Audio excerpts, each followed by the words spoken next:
Hello साथियों, राधे राधे। आप सबको कैसे हैं आप? उम्मीद आप अच्छे होंगे। आज का जो प्रसंग है महाराजा दिलीप का है, जो कि इक्ष्वाकु महाराज दिलीप बड़े ही प्रसिद्ध राजशी थे।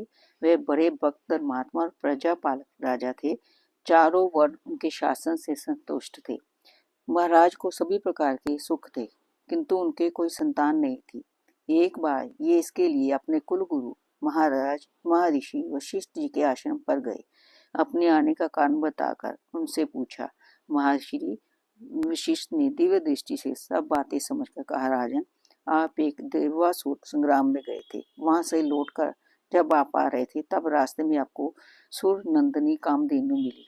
आपके सामने होने पर भी आपकी दृष्टि उन पर नहीं पड़ी, इसलिए आपने उन्हें प्रणाम नहीं किया। कामधेनु ने इसे अविनय समझकर आपको संतानहीनता का शाप दे दिया। उस समय आकाश गंगा बड़े जोरों से शब्द कर रही थी, इससे आप उस शाप को सुना नहीं। अब इसका एक ही उपाय है, किसी भी प्रकार उस गो को आप प्रसन्न कीजिए। वह गो तो अब यहाँ है ही नहीं, उसकी बछिया मेरे पास है। आप उसकी सेवा करें, भगवान ने चाहा तो आप मनोरथ शीघ्र ही पूरा होगा। गुरु की आज्ञा शिरोधार्य कर महाराज अपनी महारानी के सहित गो की सेवा में लग गए। प्रातः सवेरे उठते जल्दी उठकर गो की बच्चियों को दूध पिलाते, ऋषि के हवन के लिए दूध दोहते और गो को लेकर जंगल में चले जाते। गो जिधर भी जाती उसके पीछे पीछे चलते।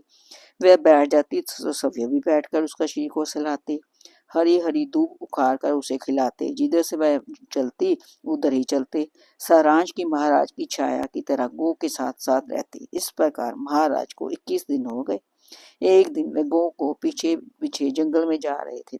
गो को एक बड़े गहन वन में घुस गई। महाराज भी पीछे पीछे धनुष की लताओं को उठाते हुए चले।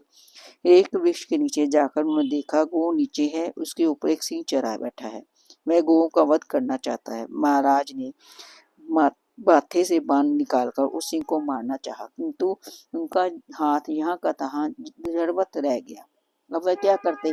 उन्होंने अत्यंत दीनता से कहा, आप कोई सामान्य सिंह नहीं है, आप देवता हैं। इस गो को छोड़ दीजिए, इसके बदले में आप मुझको जो भी आज्ञा दे मैं करने को तैयार हूँ। सिंह ने कहा, ये वृक्ष भगवती पार्वती को अत्यंत प्रिय है।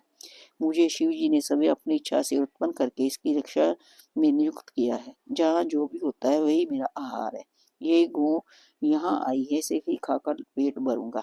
इस विषय में आप कुछ नहीं कर सकते। महाराज ने कहा, सिंह राज, ये गो मेरे गुरुदेव की है। मैं इसके बदले आपको सब कुछ देने को तैयार हूँ। आप मुझे खा ले और इसे छोड़ दे। सिंह ने बहुत समझाया, महाराज इस प्रजा के प्राण है। गुरु की ऐसी लाखों गोएं देकर संतुष्ट कर सकते हैं, किंतु महाराज ने एक ना मानी। अंत में सिंह तैयार हो गया। महाराज जमीन पर गिर गए। जमीन पे पड़ गए। थोड़ी देर में उन्होंने देखा तो ना वहां सिंह था, ना वृक्ष, ना केवल कामधेनु वहां खड़ी थी। उसने कहा, राजन, मैं आप पर बहुत प्रसन्न हूँ। ये सब मेरी माया थी। आप मेरा दूध अभी दोकर पी ले, आपका पुत्र होगा। महाराज ने कहा, देवी, आपका आशीर्वाद शिरोधार्य है, किंतु जब तक आपका बछड़ा ना पी लेगा, गुरु के यज्ञ के लिए दूध ना दूध लूंगा और गुरु जी की आज्ञा न होगी, तब तक मैं दूध नहीं पीऊंगा। इस पर गो बहुत संतुष्ट हुई। गो संध्या को महाराज के आगे आगे भगवान शिष्ट के आश्रम पर पहुंची। स्वर्गीय ऋषि तो पहले ही सब जान गए थे। महाराज ने जाकर सब ये वृत्तांत कहा। तब वे प्रसन्न होकर बोले, राजन, आपका मनोरथ पूरा हुआ।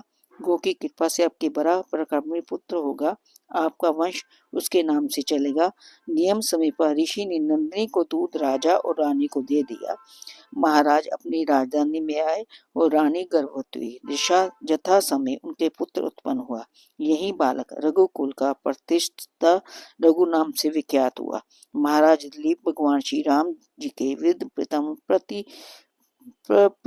प्रपितामह है।